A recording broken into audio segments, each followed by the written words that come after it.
You've made it to our fourth video. Well done. In this video, we'll talk about how do we increase customer expenditure.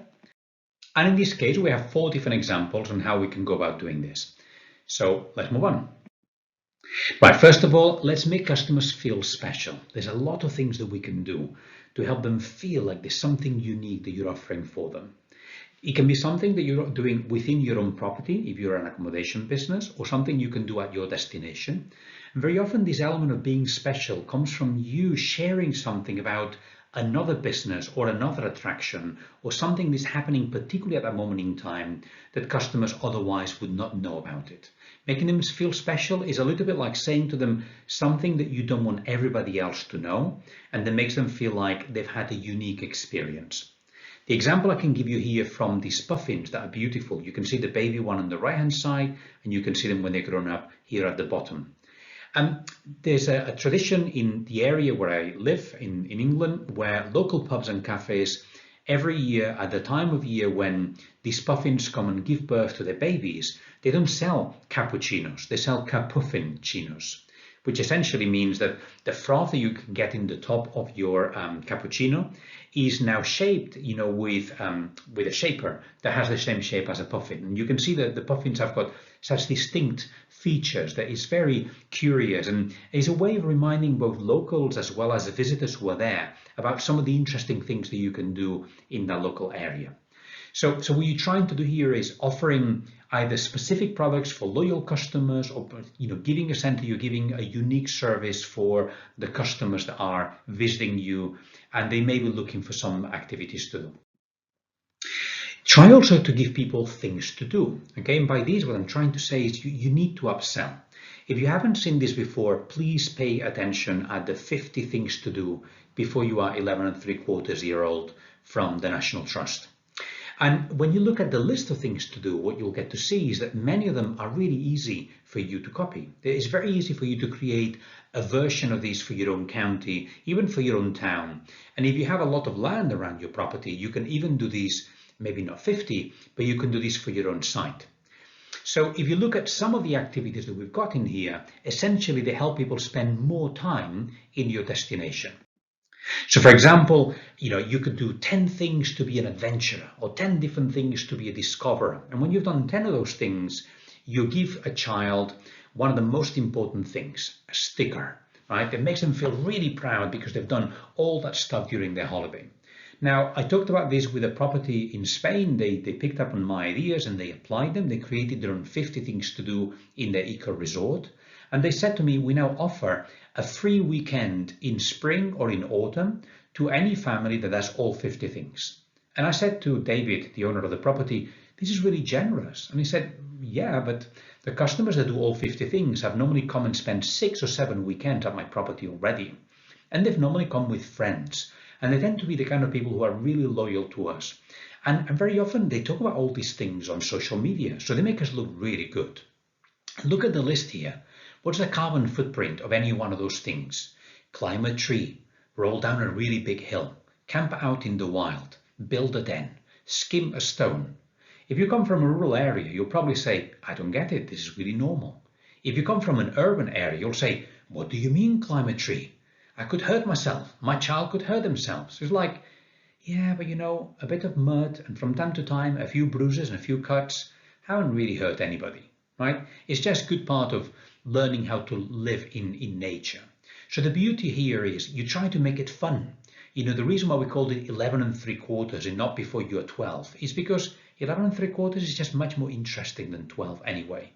Besides which, when kids are 12, they go to secondary school, something really strange happens in their brains. So find ways of communicating with people, this kind of, I'm doing this and it's going to be fun, there's going to be a consequence from it, that, it will be in a positive way. Coachella, for example, is a festival where you can use a seesaw to power up your mobile phone. So if you're running an event, you could do things like this, where essentially it's not like you're going to power it a lot. You're almost demonstrating to somebody just how long it takes. But also what you're doing here is you're just giving people one more set of activities to do as part of your festival. So rather than everybody being concentrated in the same location, you give them different things to do around the site, and therefore they feel like they're getting better value for money out of their visit. Try to improve the experience. This property that I'm showing you here comes from northern Spain, in the area of Catalonia, where I happen to come from. And you can see from the photo at the bottom that it's a beautiful location. And if we're really honest, customers come here because of the location, not because of very explicit sustainability practices. But in any case, we know that those sustainability practices do help. So you can see here at the top the photo from the vegetable and herb garden that the hotel has. And we know that chefs that basically come out and they share the experience with the customers. That when a customer comes along, they say to the customer, this is an onion, onion, look here with me, pull. And they get a child to be able to kind of pull out one of those onions or spring onions, or they help them to, cut a bit of parsley and say, no, this is parsley and that's coriander, different things, okay? Taste it, look. All those things create an emotional attachment to this property. It's just fantastic, okay?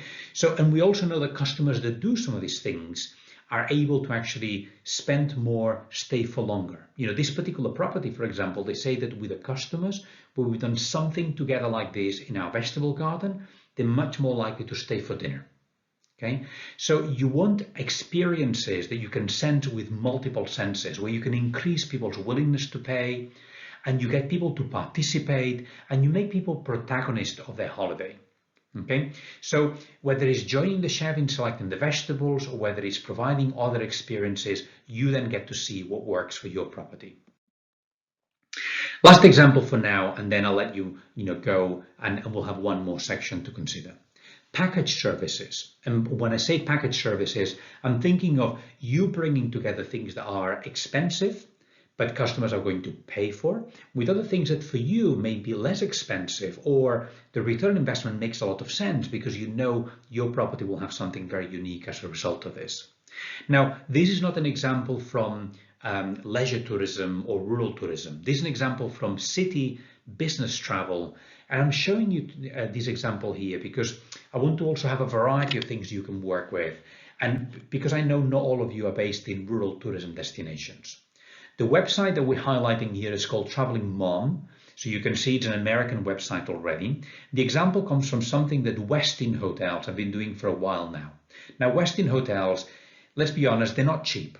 Okay, and what really stands out from Westin hotels is they realized that they wanted to actually provide the opportunity for business travelers to engage with travel in a much more natural way. Many of us find that when we travel all the time, we end up putting on weight, we end up not being very fit, we end up just being very lethargic, working really long hours.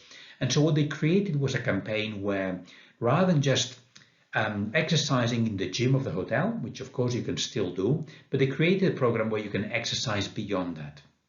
So if you stay at a Westin hotel, for €5 per person, you can rent a pair of trainers and running clothes of your size, and you get to buy the socks. You get to keep the socks afterwards. Seemingly, the thing that is most disgusting to share is socks. Okay, and so you get to try these products, and they tend to be products from New Balance, which is a brand that's really good for runners, but maybe not everybody has tried their products before. Now, New Balance co-financed the campaign because they realized this was a great way for people who have plenty of money, because if you stay in a Westin, you normally do. So people who have plenty of money will try then your new products, and it will be a way of positioning your products as products for people from higher purchasing value. And at the same time, what it does, it provides the hotel group with an opportunity for saying, we're very different to every other hotel. We're giving you something that's very unique.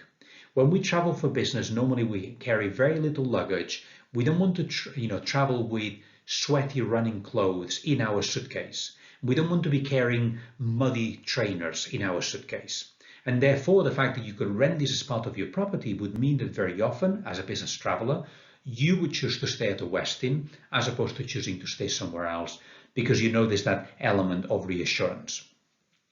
Now, why am I saying this? Because essentially a hotel bed is like any other hotel bed. It's very difficult to differentiate yourself from the core product. So what you need to do is you need to find a way of differentiating yourself by enhancing some of the additional services that you can provide.